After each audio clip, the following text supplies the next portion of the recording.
Good afternoon, ladies and gentlemen. My name is Henry. I am here from the Kent Invicta Chamber of Commerce. Welcome to Business Bites. Today, we are delighted to be joined by MHA, who are actually patron members of the Chamber. Specifically, we've got David Boosey and Brendan Kean, who are going to be speaking today about leading through uncertainty, specifically for strategic resilience for today's CFOs. So before we do kick everything off formally, I would just like to ask that if you do have any questions, we will have a dedicated Q&A at the end of the session. So please put any questions you have in the chat and we will answer them at the end. So that is enough from me. I'm now going to pass you over to David and Brendan. Take it away.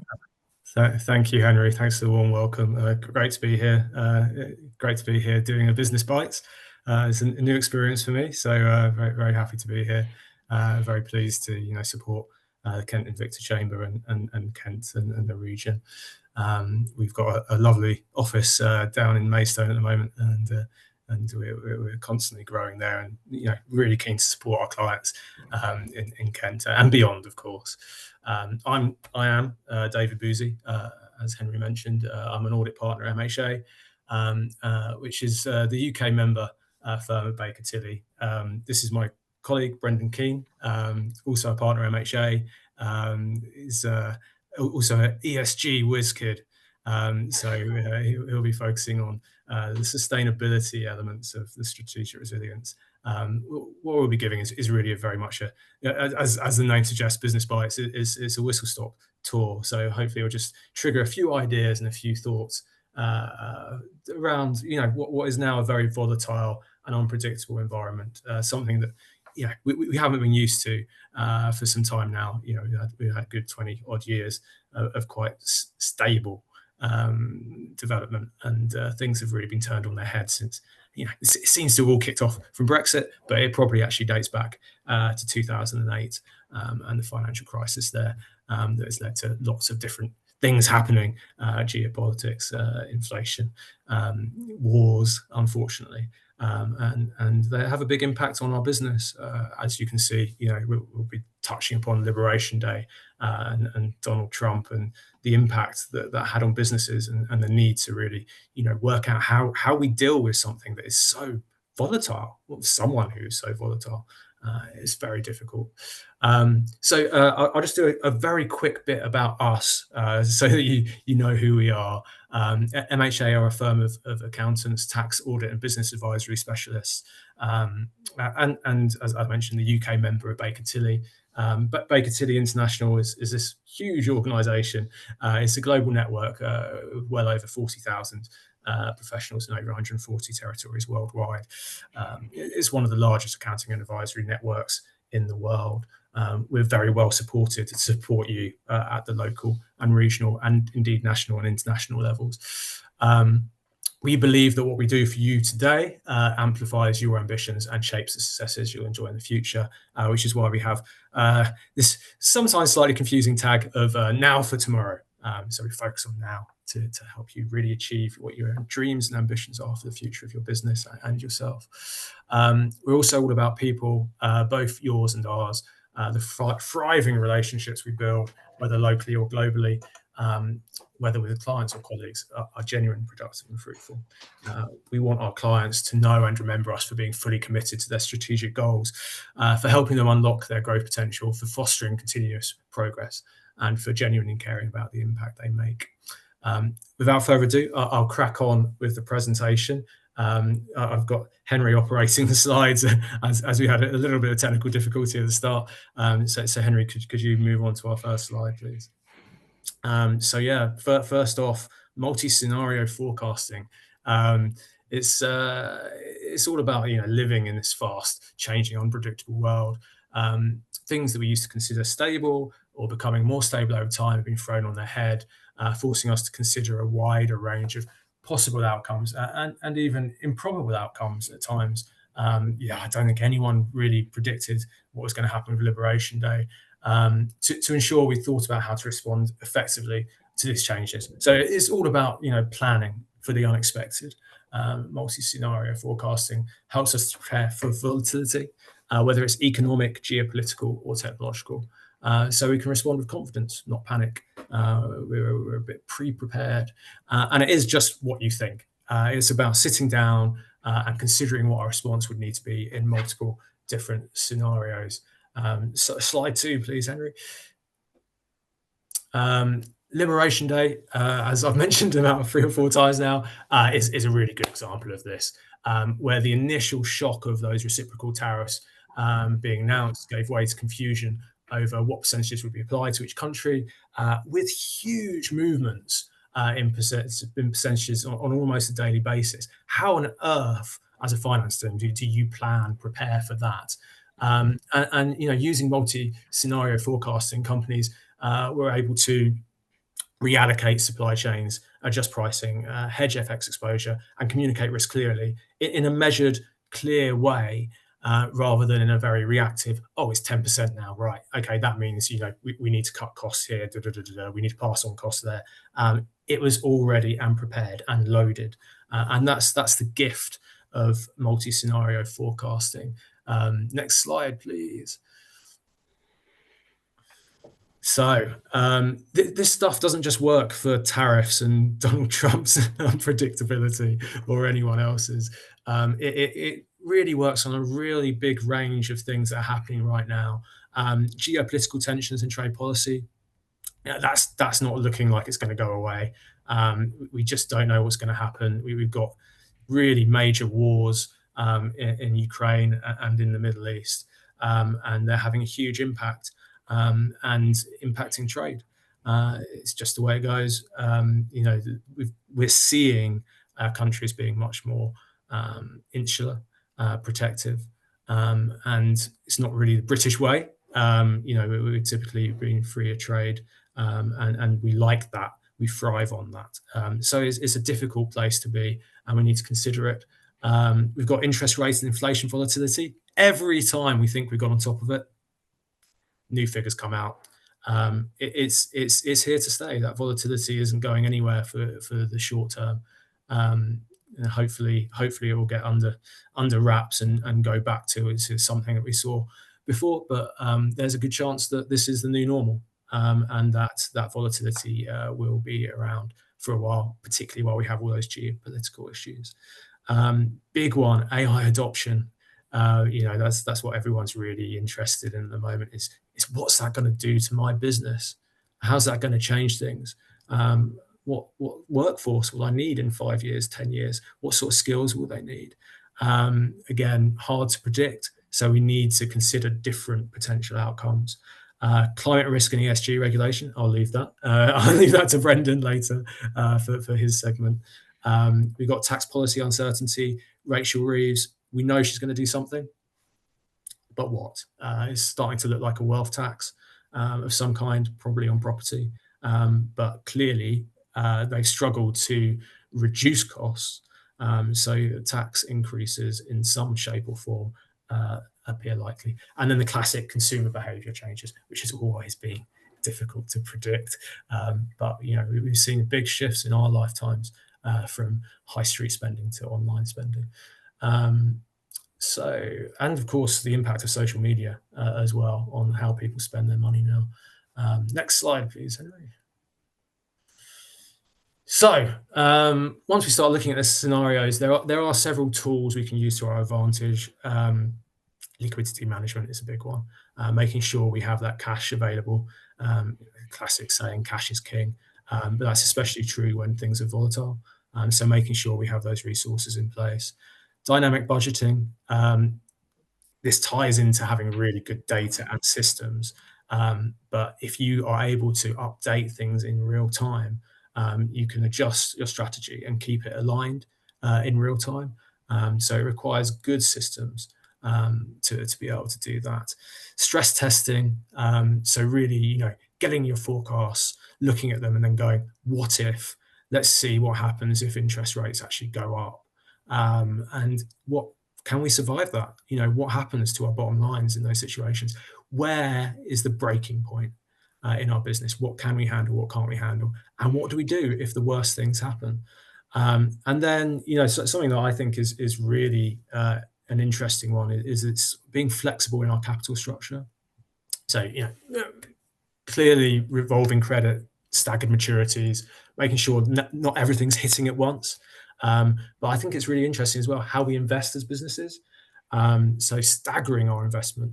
I was thinking about this myself for an investment we're looking to make in the Crawley area, and it's about how can you do things in modular bite-sized pieces so that unpredictability you can pivot away or from or to. You're not committed to millions of pounds of investment straight up. You can stagger it, and then as things change, you can shift it slightly. Next slide, please.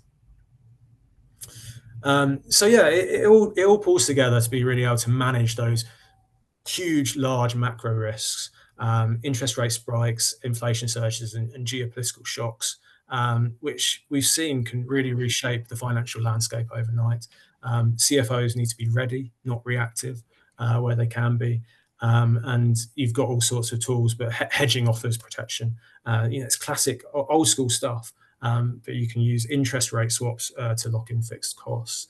Next slide. And here we get into the tools. It's hard to predict these trends. Are we getting better at it, or are we just getting more technical about it? I don't know, but you can use dashboards like BlackRock's to help anticipate geopolitical risk. They map risk around the world there, depending where you're trading. You've got real-time economic indicators. You've got the high-frequency data, e.g. debit card spending. Signal shifts early, so you can get a little bit of headwind. And then, let's make it work for us, right? So you've got the AI-driven insights. It can detect patterns, forecast outcomes, flag risks. Google Cloud AI is one example. There's loads out there. They're typically bespoke, quite expensive, but the cost will come down. Next slide, please, Henry. And here we get into data, and data is key, and real-time data is key. Having systems in place, getting a decent ERP that can communicate between your different functions, not just finance, but also all the different operational areas, really unlocks all that strategic work you've done with the forecasting and looking at your stress testing, etc. It means you can make decisions in a more unified way. That works for the entire business. You can pivot faster. You can forecast better. It brings more collaboration because more people are involved, and you can really, leverage the smarter availability of AI performance. Next slide, Henry. And that is my, brief whistle stop tour of everything that is resilient and available. It's very much a high level overview. But we can't discuss resilience without discussing sustainability and the role of ESG. And for that, I'll hand over to my colleague Brendan. Thanks, David. I just want to, I suppose, maybe introduce myself. As David has eloquently put me as whiz kid on ESG. Not so sure, but I'll take that. I suppose I'm based in our Dublin office, part of the MHA group, Baker Tilly. I'm ESG and audit partner. I've worked with clients from listed, large listed entities right down to your SMEs, both in terms of regulatory compliance and also advisory around ESG. So it's a space I'm quite familiar with. And I suppose this presentation will kind of deal with maybe the strategy and how businesses should look at ESG and maybe embed it within their business.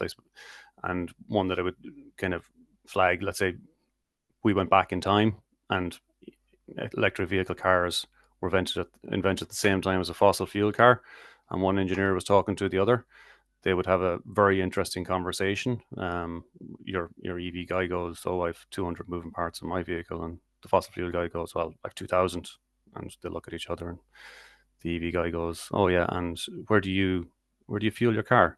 "Oh, I have to drive 10 miles down the road to a big forecourt and I fuel it there, and the fuel is extracted from the earth and brought there, and all the additional costs with that." And EV goes, "Oh, I just drive home, I plug it into the wall there." And the EV guy goes, what's all the stuff coming out the back of your vehicle there?"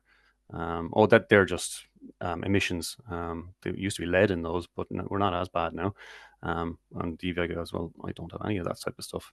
And it kind of brings you to that conversation around when you're trying to develop your ESG strategy. It's about looking at those more probably environmentally. That's an extreme example, and obviously EV may not be the answer to everything, but it does have, I suppose, that strategy piece when you're thinking about your business of what you're going to do and what's the more logical way maybe to go in terms of developing. And it's all about growth in your business as well. So like, if you want to move on to the next slide there, please. So 1 and 2, we are really good at those things. And again, I'm an accountant, I'm an auditor, really good at compliance, don't fall down around the regulatory side of things. Reporting, absolutely very good at that. We can take metrics, we can measure them, and then we can report on them. But it's the third piece, the integration into the strategy. I think that's where a lot of businesses that I've worked with really struggle. They're very good at the reporting part, but they really struggle on that. They don't identify who their key stakeholders are, be it banks, be it their customers, be it the end users of the product, staff. And that's really where the market has gone now. It's not about the reporting. It's about it's about the second piece. It's about what you're actually doing, how you're actually improving, those ES and G parts within your business, and how that will, and that has a knock-on effect for any business in terms of how they can grow their bottom line, because really it's becoming more and more prevalent. Every large multinationals are asking for that information, even from their supply chain. So it does need to be there, and it can't be seen as just lip service to the whole area, I suppose. If you want to just move on to the next slide there, please. So it's to avoid this compliance piece where, and again, most of the businesses I've worked with, they'll have a sustainability department, and ESG is their baby effectively. It doesn't get dealt with by any of the other departments within the business. It tends to be very backward looking because it's a reporting requirement. Sustainability team does it, and it's seen as I suppose a silo of cost. So it's a regulatory requirement, or may not be even a regulatory requirement, but it's something we want to do, but effectively gets siloed into one area of the business. And the sustainability team come knocking for other information that's to HR, to finance, to other areas of the business. It tends not to be very well received, and it's done off the side of the desk. So it's really important to integrate that within your business. It's about looking forward. It's about looking for, well, this is what we're doing now. What are we going to do in 3, 5, 7, 10 years time? And have that roadmap all laid out so that, and it's a tone from the top as well.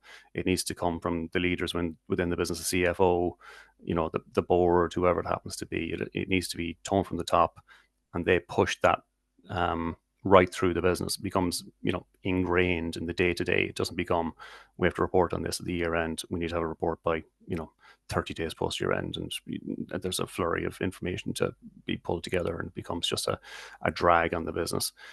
So it's really avoiding that tick box kind of mentality to ESG. Do you want to move on to the next slide then, please? So how do you like the integration part in your business is not an easy process. It's not something you'll do overnight. It's something that needs careful planning. As I said, it is that, what are we looking to achieve here? How do we pull the various different departments within our business into this journey? You don't come up with an ESG strategy across the space of 3-6 months. You probably need to develop it over the space of 1 to 2 years. You need to involve, so HR department, what are they looking from this? They're looking to promote the business. They're looking for, talent is always very difficult to get. Staff do look at businesses now and go, well, what is their ESG roadmap? What does that look like? So HR are looking at it, finance are looking at it, because in terms of the cost of debt, banks are looking at more sustainable businesses. There's preferential rate for sustainable businesses. And those are, I suppose, R&D. If your business has the capability to maybe develop certain products or services that are more environmentally aligned, for instance, that will also assist in developing your strategy, and also will assist in developing your market share. What we need to move away from is the mindset where this is just an additional cost. This is where we need to look at how we can benefit the business going forward. So we're looking at customer loyalty, employee loyalty, the brand loyalty, supply chains. And again, you're looking at supply chains across the world, be it war, be it Ukraine, be it the Middle East, different jurisdictions, they can impact supply chains. And if you're not looking down your supply chain to establish these items, you can end up with a risk for yourself and for the business going forward. COVID is a prime example. It's slightly different in terms of it was very difficult to predict that supply chain disruption. But it does highlight, though, if there is a gap in the supply chain, it has huge economic consequences for a business. It can put a business under in a fairly short period of time. Get that next slide then. So in terms of getting that embedded strategy within the business, so first of all, it's aligning everybody to that strategy. So it's including everybody in your team, be it a small team, be it a large team. So include HR, include R&D, the R&D team. Link, let's say it's decarbonization you're looking for. So, it's an easy measure. But how are we actually going to track that over the next 5 years? Be it, reducing energy costs. So there's a knock-on effect of reducing your inputs versus your cost, embedding it into your business model. So ESG, and again, if you go to a bank with a business plan, you'll be expected to have an ESG plan within that in most cases, and a business case around that part. And it comes, that again, it's that everything you do within your business, you look through it, just a slightly different lens. You look it through that ESG lens at the same time.